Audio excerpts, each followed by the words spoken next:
அனைவருக்கும் வணக்கம் நண்பர்களே.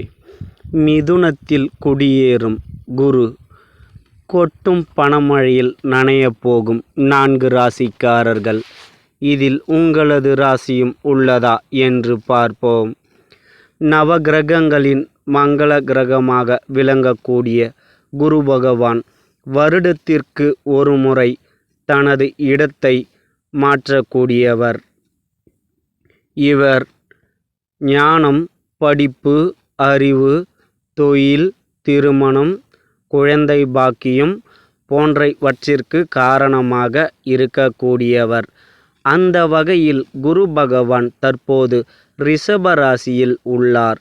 அவர் மே 14ஆம் தேதி இரவு 11:20 மணிக்கு மிதுனம் ராசிக்குள் நுழைகிறார்.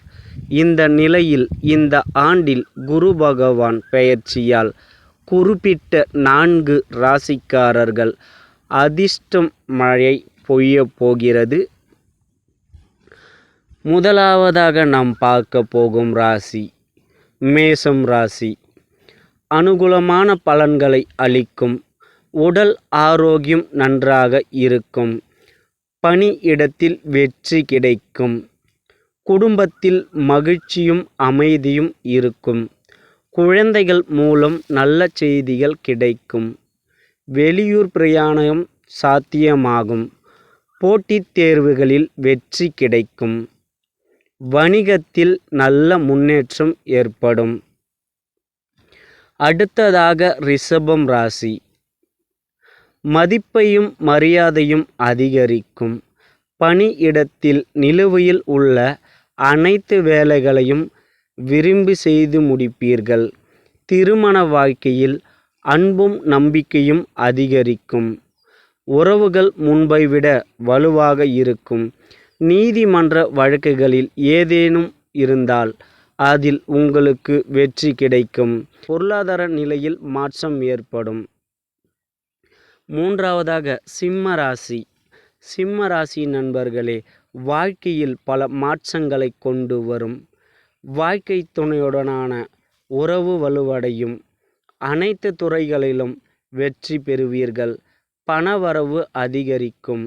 வேலையில் சிறப்பான பலன்களை பெறுவீர்கள். திட்டங்களை வெற்றிகரமாக முடிப்பீர்கள். தனுசு ராசி. பெரிய வழியில் நன்மைகள் பழக்கும். முதலீடு, தொழில் மற்றும் உத்தியோகத்தில் விரும்பிய லாபத்தை பெறுவதற்கான வாய்ப்புகள் அதிகரிக்கும். வீடு, வாகனம் வாங்கும் யோகம் உண்டாகும். கல்வித்துறையுடன் தொடர்புடையவர்கள் சம்பளம் அதிகரிக்கும். திருமண வாழ்க்கையில் பிரச்சனைகளை எதிர்கொள்பவர்களுக்கு சங்கடங்கள் நீங்கும். காதல் உறவுகளில் நெருக்கம் இருக்கும். தொடர்ந்து புதிய வாய்ப்புகளை பெறுவீர்கள். நண்பர்களே, இந்த பதிவு உங்களுக்கு உதவிகரமாக இருக்கும்னு நினைக்கிறேன். நீங்கள் அனைவரும் செல்வம் செழிப்போடும் பணம் புகழோடும் எப்போதும் சந்தோஷமாக இருக்க வேண்டும் என்று இறைவனிடம் வேண்டிக் கொள்கிறேன். நன்றி.